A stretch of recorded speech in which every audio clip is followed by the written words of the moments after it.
hold on, let me see this window. If it's oh, it is open. Oh, shoot. It looks, go for it. I look a little dark to me. I don't look a little dark to you?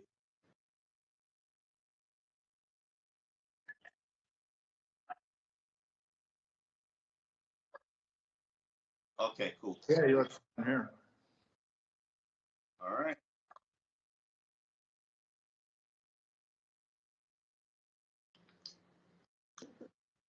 Let me take my last swig. What are you drinking, Omar? Seltzer water. Oh, okay. All right. You seem happy. You seem happier when you drink that every week. Yeah, I wish it would be alcohol. I gave up alcohol about a year ago because I have migraines. All right, we're ready to rock?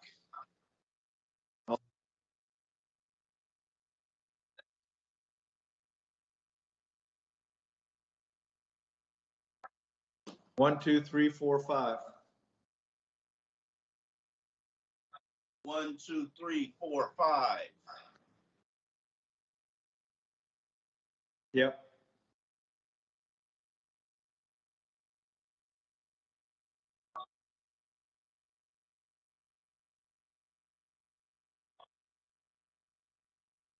Okay.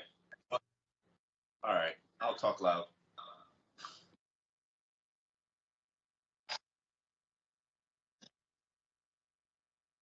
All right. Yep.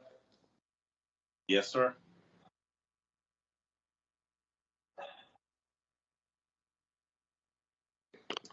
Week after week, we come on this show and discuss and dissect the Miami Dolphins, the state of this franchise, what's happened during the week, a win or a loss. We talk about free agency. We talk about draft picks. We talk about trying to trade for Pro Bowl quarterbacks with 22 allegations of sexual assault and abuse. We talk about the overall direction this franchise is headed in. And for the sake of transparency, I have covered this franchise for 15 years, but I have never felt this numb, Dave. I have gotten to the point right now, after the 7 straight losses, after seeing this rebuild become a total fizzle job, I am wondering where this franchise is heading and has this foundation been rattled? The disconnect between Dolphins' goals and what is being achieved is stunning, Dave. And at this point, I just want off this ride. I know plenty of Dolphin fans want off too, Dave. How do we make this thing stop? Have you thought of a career change, Omar? I mean, look, we know how it has to stop. You have to hire, Steve Ross has to hire the right people in charge, making good, sound, long-term building personnel decisions, just getting good players. I mean, that's where it stops. Getting good players in the house and coaching up those good players. And in the 13 years Steve Ross has been here, his hires, you know, they've been suspect. Just look at the results. And it's different. With Wayne Huizenga was the owner before, he made hires everybody got. He went out and got Nick Saban when everybody won. Jimmy Johnson won. He went to the playoffs 3 years and won 2 times, and people called it a failure. If anybody does that now, you know, there's going to be parades for them. Okay, so it starts with Steve Ross making the hire. But we heard Chris Greer talking today, and let's go listen to him talk about the Deshaun Watson situation and how that all played out. It's my job as general manager to always investigate every avenue and players that potentially may or may not be available. So, first of all, it's no different. We've done that from day one. So that there's no mandate from anyone going. It's just how we operate, and I think that's how every team in the NFL operates. In terms of what discussions had and what people asked for permission, all this stuff. At the end of the day, no trade was made. As an organization, we decided not to make a deal, and we ended. And basically, at the end of the day, you go through these processes, you talk through things. No decision was made, and we're moving forward with the team we have. What does that interest say about how you feel about Tua Tagovailoa? I don't think it's any different than any player on the roster, honestly, because if there's a player available around the league that's viewed as being one of the top players in the league, at any position, I think you look at it and go for it, try and go for it. Investigating a player at any position, whether it's wide receiver, D-line, O-line, linebacker, if it's a good player, we're going to investigate it and look at it and do it. We're very happy with Tua. I think he's developing well. Brian has been very consistent in his message, and we have been as well. And working hard, he's shown a lot of improvement, and we think he'll continue to develop and be the player that he can be. Why do you think it was a plausible path to pursue a guy who has 22 pending civil lawsuits and an ongoing criminal investigation? Again, we're doing background work and investigating everything. So just because you do that doesn't mean we're going to do a deal. So again, we're investigating good players. And again, every situation is unique. This was a unique situation. We did our due diligence and decided not to pursue a trade. The one part of the video that we did not include, or one part of what Chris Greer said that was not included, was that the Dolphins undeniably, emphatically deny that they asked for NDAs, that the disclosure comments that if a lawsuit is settled, that the victims, alleged victims, cannot talk about the lawsuit or talk about the outcome or talk about the sexual assault and regarding to Deshaun Watson, what he's being accused of. That's one thing that has been supposedly reported, or the lawyer for some of these victims claimed that the Dolphins got involved in this situation and maybe alluding to the fact that that's what they wanted.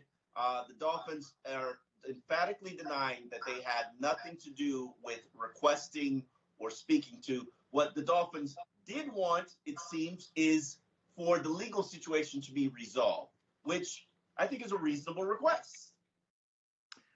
It's a necessary request, okay? I mean, but it still comes down to this. There are 22 allegations against him, 10 criminal complaints. How many is too many? I mean, are we just, I mean, is it one? Is it five? Where's your breaking point? 22, okay? And I get, to me, I can't, as I've walked through this and walked around it the past several months, I reached a point, really, right, I just can't go forward with this unless this is all lies, this is 100% lies on Deshaun Watson. It's one thing if he's your player, okay? If you're the Lakers and you have Kobe Bryant going through this, you can say, you know, you don't love the crime or alleged crime, but you love the player. He's not their player. They don't have to take this on. And so, you know, my thought would be better at your job. Be better at finding a franchise quarterback. You don't see the Los Angeles Chargers getting in the mix of this. You don't see some of these other teams that have got young quarterbacks, Baltimore Ravens, going out. Bengals. Yeah.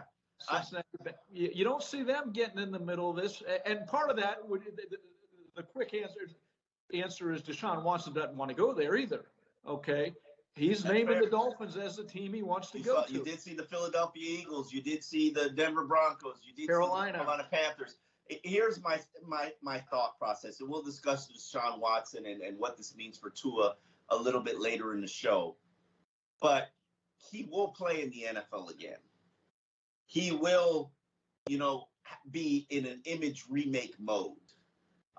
The Dolphins are clearly interested, and it will continue. That interest will continue unless they get a better quarterback like Aaron Rodgers. But it will continue. The question is, what does it mean for this organization in terms of their level of desperation? And we'll discuss that later. But our first question comes from Showtime. Do you think we've reached rock bottom this season, Dave, or would that be us not winning another game? Well, it definitely would be them not winning another game because there are so many winnable, comparable games on the schedule right now. Houston's if you don't beat Houston, okay, they play the Jets twice. They play the Giants. They have several games. So, look, I was here for 1-15, right? Yes. And every week you'd say, it really can't get any worse, can it? And it could. And it did. And it did. So don't tell me it can't get worse. Everybody thought they'd lose to Buffalo, but to have not being able to line up and having a shotgun snap hit your tight end as he's going by, I mean, nobody expected that. So, I still think they're going to win 4-5 games this year. Okay. Really? Yeah, Really? I do. I'm not sure I'm at the 5-win mark anymore. And here's the reason why. I think this week's game, especially if Tyrod Taylor comes back, is a pick'em game. And right now they've got the identical record. The Dolphins have a ton of distractions, despite what Brian Flores wants to say. We have mystery whether or not this team is focused. We don't know if they're practicing well. We know they're kind of talent starved. And to me, rock bottom would be losing against the Houston Texans, because we pretty much know what's going to follow the Houston Texans, the Thursday night matchup against the Baltimore Ravens, who have just kicked your face in just about every single time you played them. So then that means we're not on a 7-game losing streak. We're probably on a 9-game losing streak. And I know the loss to Baltimore would probably follow, but this is probably your last of the winnable games. Come on, the Jets twice, Omar. But right now, the Jets don't look like this piece of cake that, Not a piece of cake, but they're on par. You're going to win at least one of those games, right? I mean, let's say you split that series. Where are you going to get your other wins to get to 5, Dave? Well, This has to be it. I said 4 or 5. Don't Oh, now you're backing down. I heard 5. Roger has a good one, Omar. Steve Ross purchased the Dolphins, and every year the team's value has increased despite winning and losing seasons. What's a billionaire's incentive to change that formula? I'm guessing he likes making money more than winning football games, because there hasn't been a single word from him despite a 1-7 start. I think Steve Ross is going to come out of hiding soon. And by soon, I mean I'm expecting him to say something about this job stability of Jeff. I said Jeff Ireland. Yeah. Throwback from the past. I mean, he's done it before with Jeff Ireland. He didn't do it with Dennis Hickey, but issue a statement of support for the coach and for the GM. That's what he's going to do. It's the kiss of death. Let's get on with the kisses. And it's really here's the one thing I will say about Steve Ross. And I know you wrote a column basically assigning blame, because ultimately he is responsible for it all. And it really comes down to his hiring. But last year, he looked like a genius. He looked brilliant. Brian Flores was a Coach of the Year candidate. This franchise looked like they were heading in the right direction. And then somehow it just absolutely unraveled. Now, the question is, how did it unravel? And I say this to you earlier in this season of X's and Omar. What I like about the situation is Steve Ross was involved and had those conversations. And he knew exactly who was advocating for what. He knew exactly who didn't want Van Noy to return. He knew the discussions about Eric Flowers and the mistakes in free agency. He knew who wanted Austin Jackson, who advocated for Austin Jackson, who felt like they needed to trade up for Liam Eichenberg. Steve Ross knows where the bodies are buried. And before we bury him, it's important to see what he does in this pivotal offseason, because as we both have agreed, he always makes changes a year too late. Will he make changes at what he feels is the appropriate time, or what we feel is the appropriate time? I don't know. It depends on how they finish this season. Like, they finally get things headed in the right direction. Right direction means win 5 games. I'll say, okay. But if this team is just absolutely flatlining and non-responsive to Brian Flores, it's hard for me to sit here and believe that purging the roster and coming back with the same coaching staff is going to be the right approach.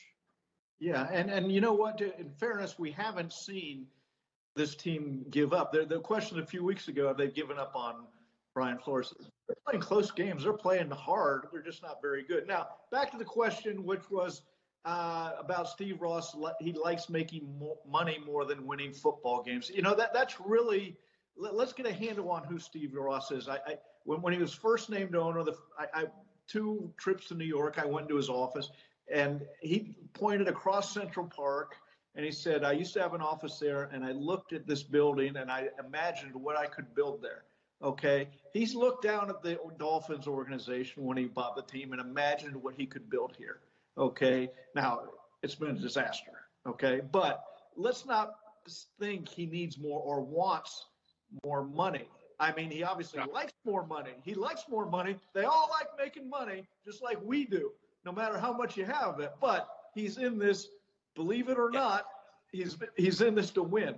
And he's not winning. And when you're rich and you're not winning, you feel even worse than when you're paying season tickets and not winning. So I have no doubt he wants to win. He's like Wayne Heising in this regard. He doesn't know how. And it's troubling that he can't hire anybody who can tell him how or successfully tell him how. Dendrick asks, I know Mr. Ross is not inclined to fire people in season, but at what point do people start losing their jobs for this disaster, Dave? Yeah, well, I wouldn't say he's disinclined. He fired Joe Philbin. Now, an off-season too late, but it was in the season, okay? Adam Gase. He whacked Tony Sparano during the season. He took the opportunity of a loss, of a bad Eagles loss, which had a ton of circumstances where they didn't have their Jake Long, and he was like, this is my opportunity for the team rallies. One thing we have learned is lessons of why you do fire people in mid-seasons.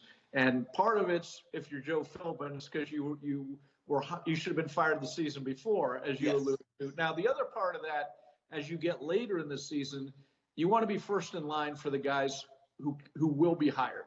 Okay, you want them to know and you to know.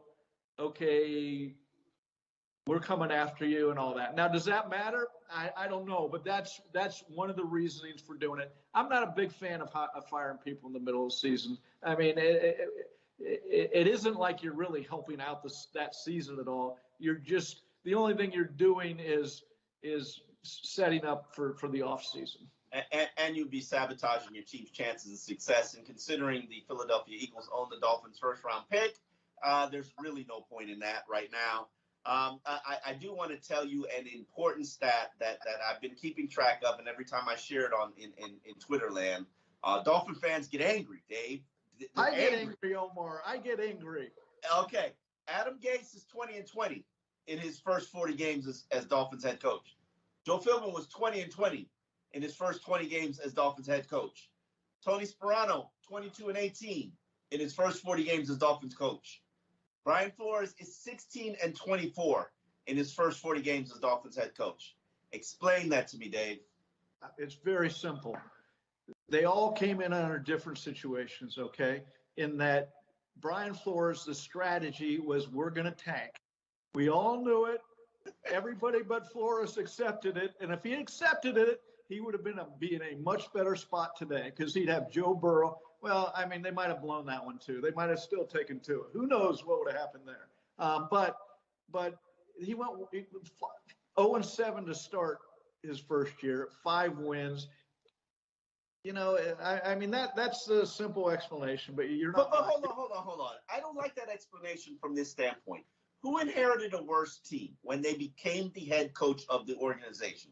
Tony Sparano or Brian Flores? Oh, without question, Brian Flores. It's not even a comparison. I don't know about that. They had at least the quarterback. They had Chad Pennington as quarterback. No. I said when they inherited the team. Well, when they were named head coach, who had a worse franchise?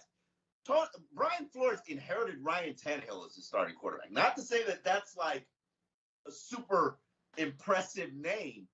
Tony Sparano had Trent Green and John Beck.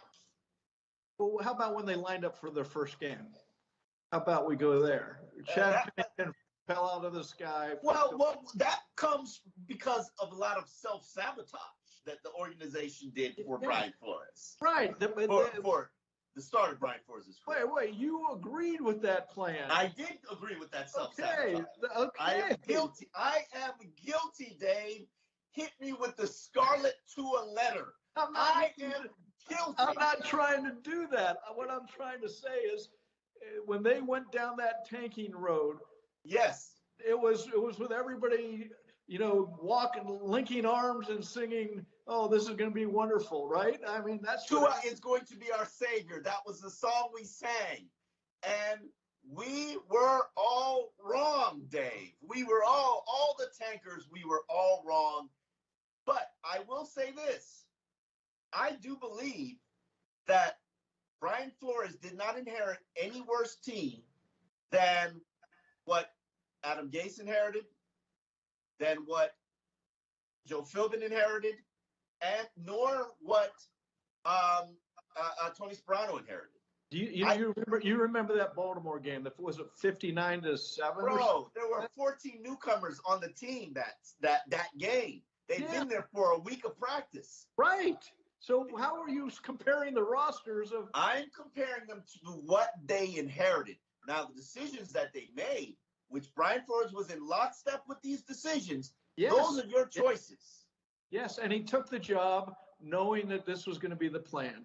This was, remember, so. Yes. I don't have a problem with the plan. I have a problem with the execution. Now. The plan sucked. It was awful. Come on. I will agree. In hindsight now, you always said the plan is stupid.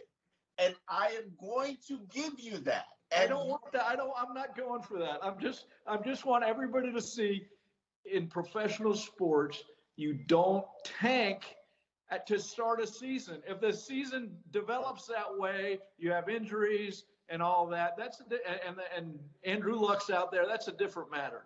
But you get the Heat they're the epitome of a great franchise. They go into every season saying we're going to win, and maybe if things don't work out, we'll figure it all out next season. If we don't win this season, you don't say, "Oh, we're going to do it in 3 years. We'll get draft picks." And no, okay, let's move on. Our next question comes from Rob Mann. Oh, this is brutal. Do you think it's time for Josh Boyer to be fired?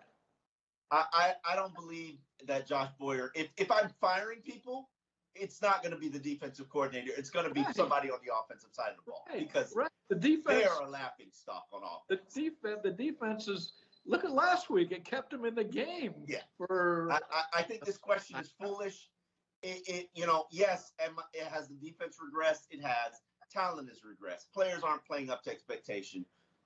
Christian Wilkins is probably the only player who's improved this year. But is that Josh Boyer's fault that they're not calling the same things? They're not the same team. They're not going to be able to call the same things. Players aren't going to be able to play the same way. Hell, Eric Rowe isn't even contributing this year, and he was one of the top performers last year. So to say that Josh Boyer is responsible for this defense's failures or shortcomings or deserves to be fired, that's just irresponsible. All right, the NFL trade deadline came and went on Tuesday. Despite weeks of speculation and months of negotiating, the Dolphins and Texans weren't able to get a deal done for Deshaun Watson. Miami reportedly communicated with Watson directly, or they were given the approval by Houston to talk. And Miami was pushing for the civil cases to be settled and the alleged victims assigned. And now they've denied all this part of it. Okay.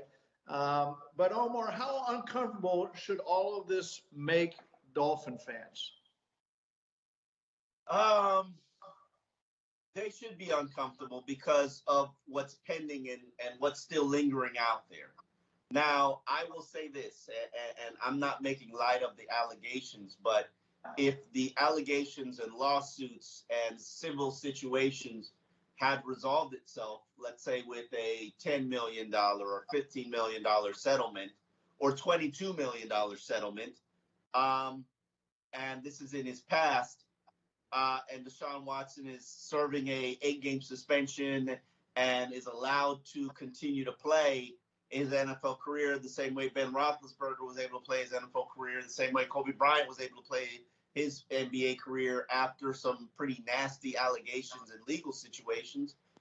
I'm not certain that we can't move past this. And Deshaun Watson is an elite quarterback. We've spent 20 years trying to find and get an elite quarterback. Deshaun Watson wants to be with you for whatever reason. He wants to be with you, Miami. He will play in the NFL again. As I've said, while I'm uncomfortable with it, I don't see why you should turn your nose up at him and say, oh, no, I can't have that. He was a choir boy before these situations came out. We do not know all the truth. I believe, are you disagreeing here? He was a choir boy? How do we know? How do we know? Now, I mean, the image that was portrayed. That was the image, right? That was the image. He was a face of the NFL. He was one of the faces of the NFL. Squeaky clean reputation before all this, and we don't know what happened. We don't know what happened. We know a lot happened, though. Okay, it wasn't one person.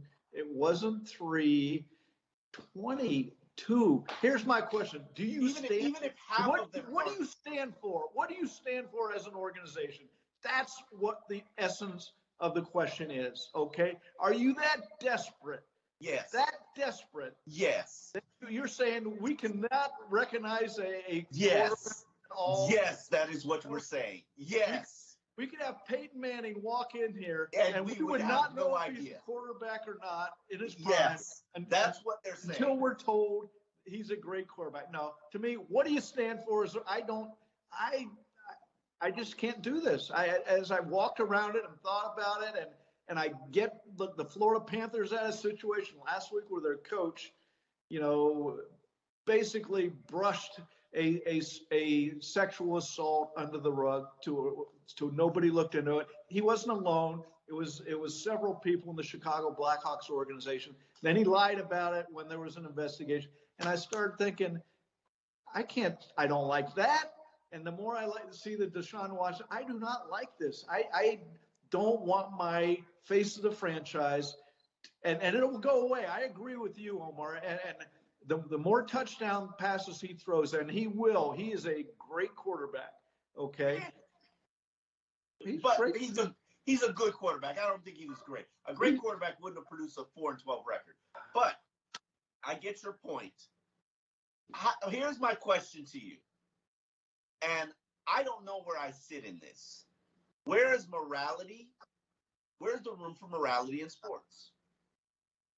And I would say the morality sports is at the front end of everything. There's anger and backlash, but as time moves on, he's a pretty good guy. He's made up for it. He's made, and you know what? I'm all for second chances. I'm all for second. But you know what? If he's in my franchise, I'll give him a second chance and maybe a third chance, depending on.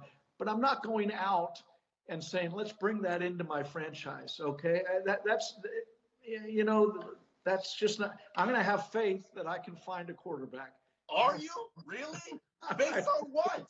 I don't know.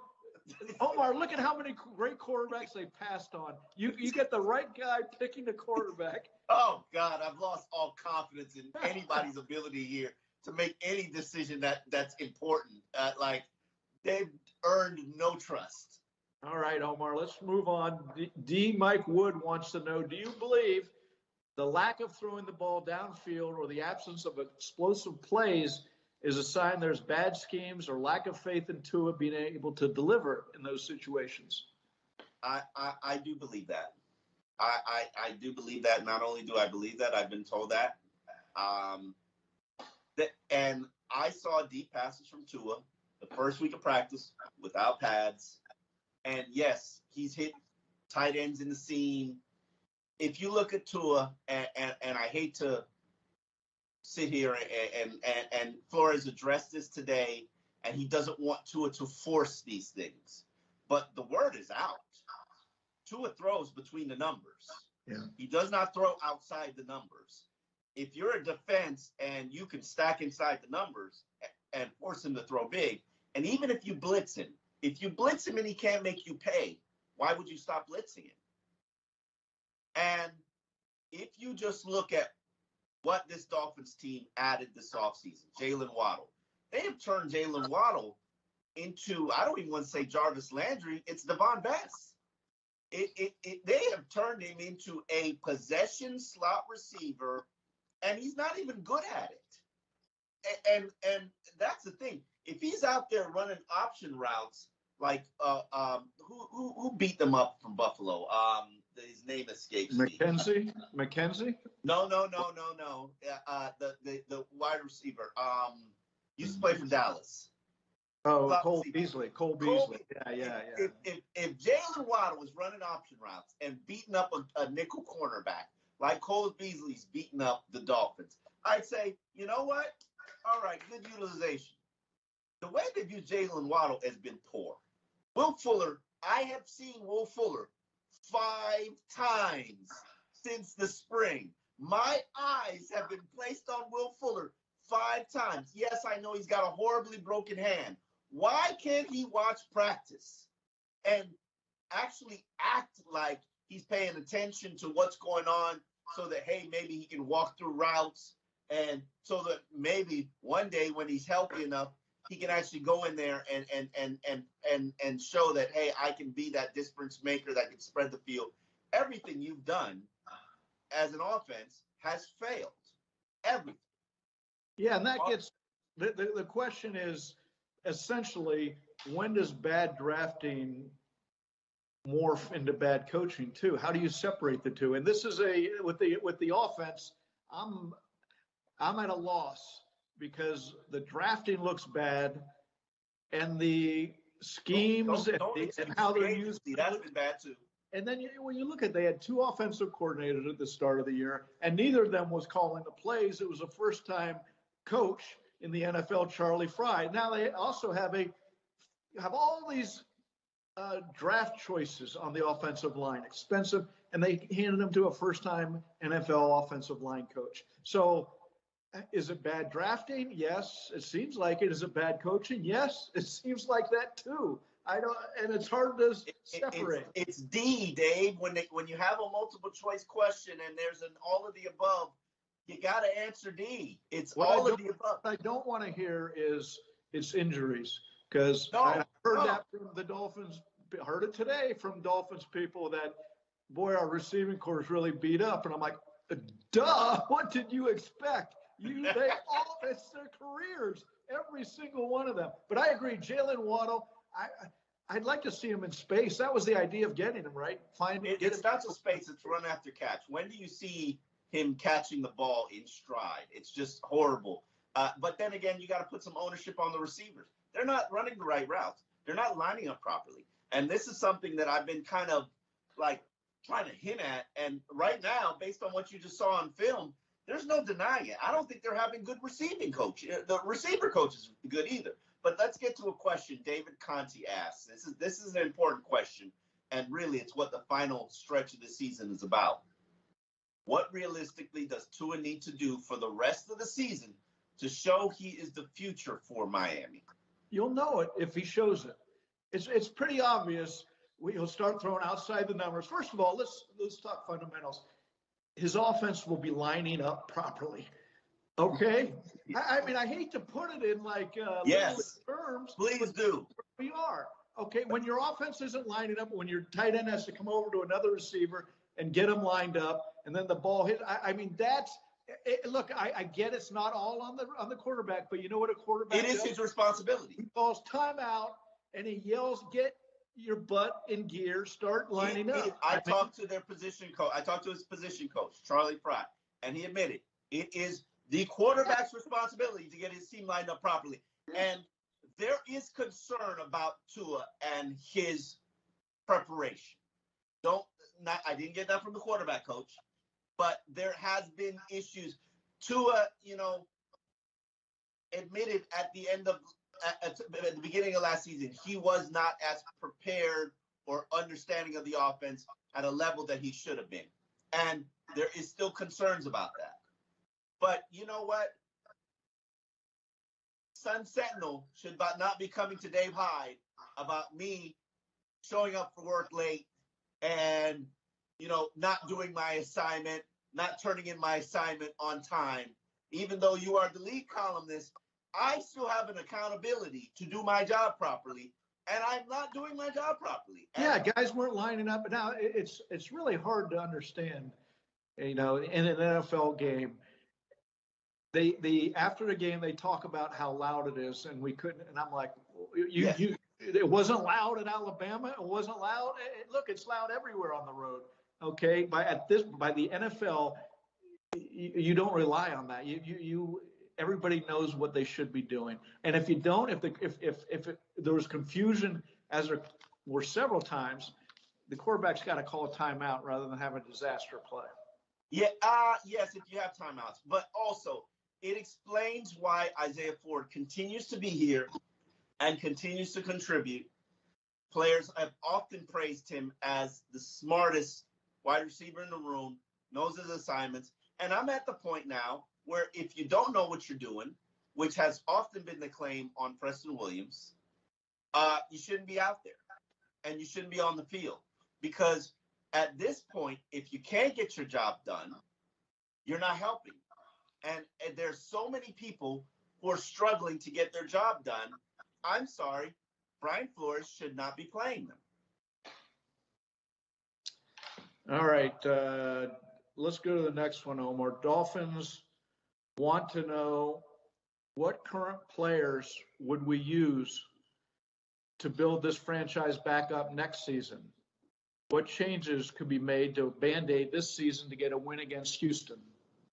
I wrote a piece about, where do we go from here after you failed to propose to Deshaun Watson and get a yes. Not that they didn't get a yes, but they couldn't consummate the relationship. Did they hold hands though? What was it? I think there was a little hand. Chaperones. It's like an 18th century courtship. I think they got to first base, Dave, but that's about as far as they got.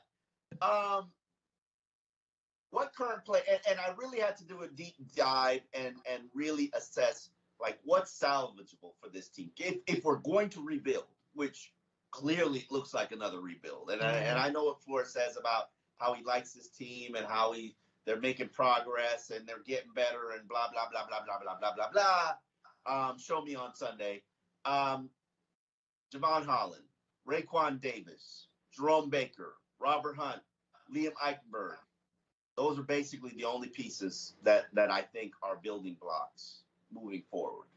And while there are players that are here that are going to continue to be here and key players like Byron Jones and Xavier Howard, I'm not going to sit here and say that they're going to be here when this team is finally good again, because I do believe that we're looking at another at least 2 years. You left out Christian Wilkins. I'm going to throw in Christian Wilkins too. Yeah, but he's got a 5th-year option next year that I didn't include him because I'm not necessarily certain I want to pay a 5th-year option on Christian Wilkins. Because what? You have so many other good options that you got to start give some money. Like Mike Gesicki, he's your best receiver this year. Yes, but I didn't include Mike Gesicki because he's going to be a either franchise tagged or an unrestricted free agent, depending on what they do this offseason, or a restricted free agent. I mean, Mike Gesicki, let's be real about it. While he's one of your top players, does he really fit in with this team? And you need good players. We're not even talking. You need players, okay?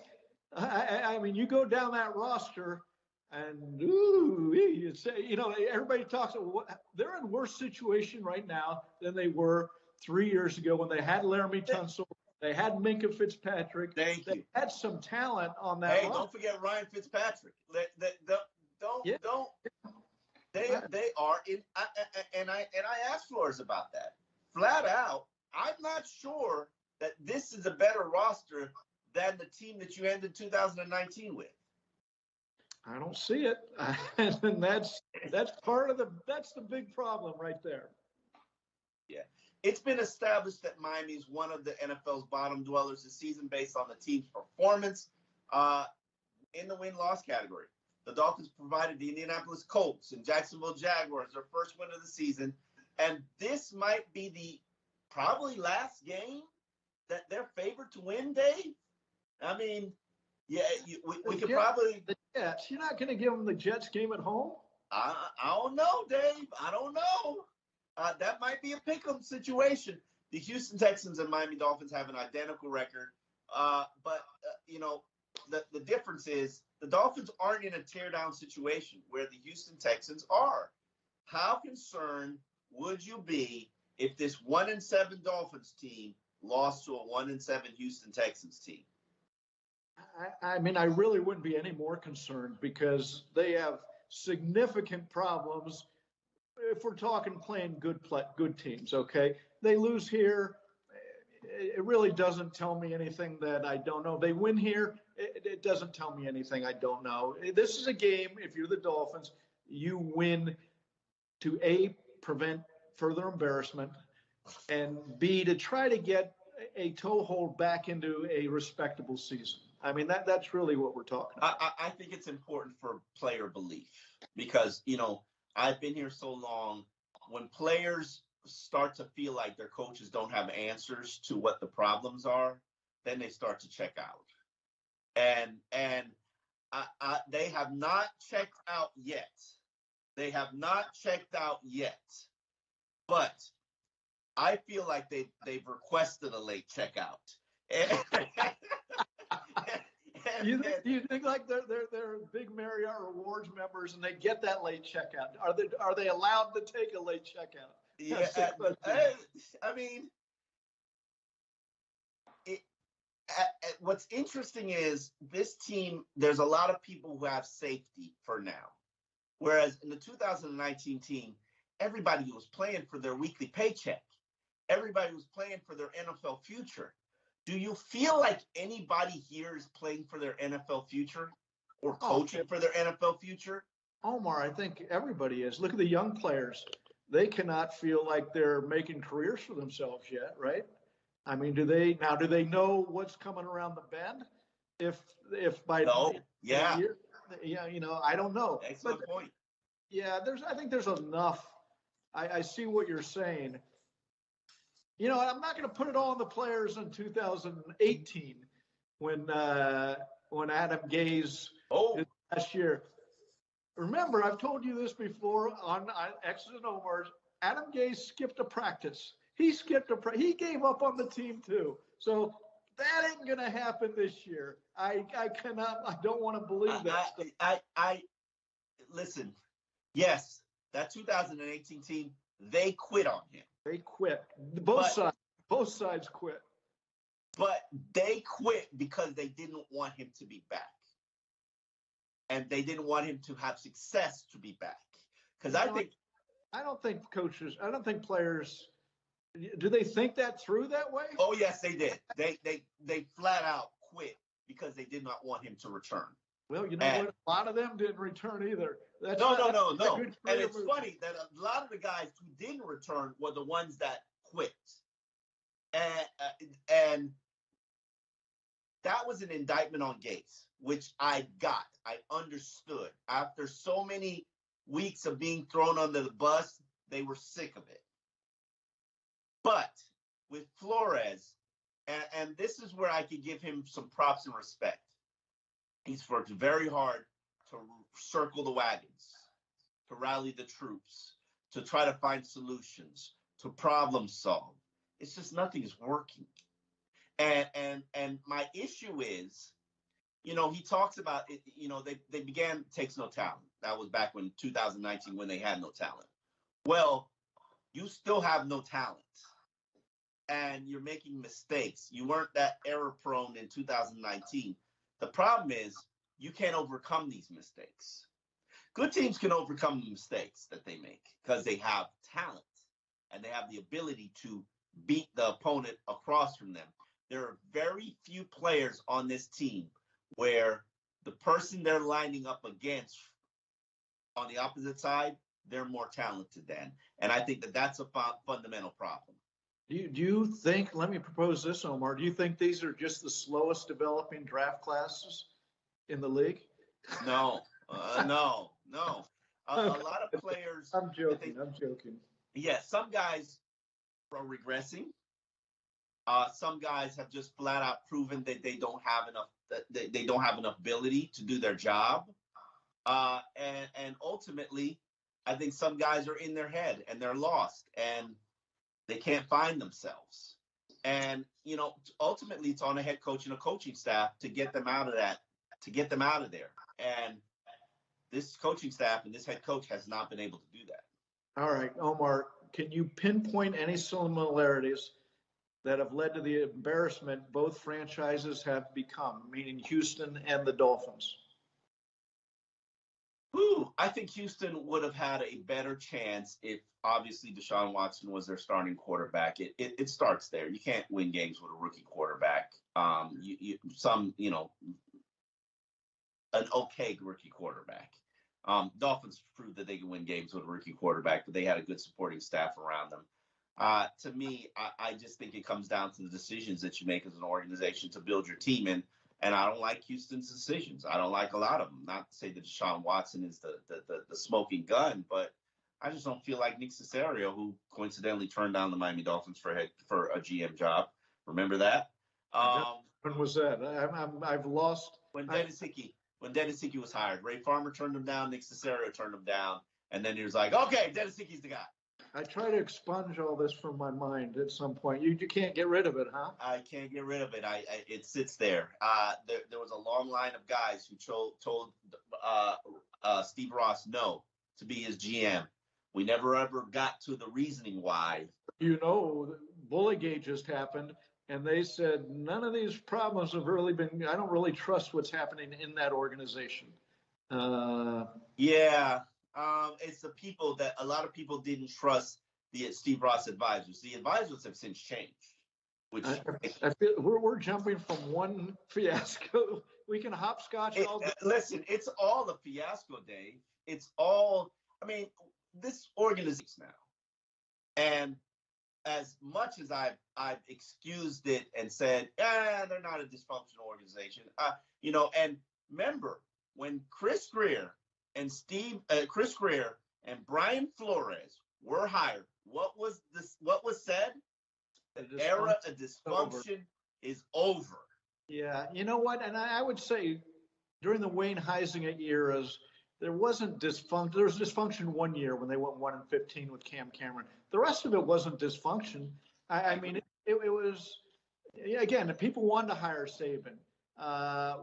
Bill Parcells and. But hey, hold on. You said that previously, and I want to address that. The people wanted to hire Bill Parcells. Come on. It was a bidding war.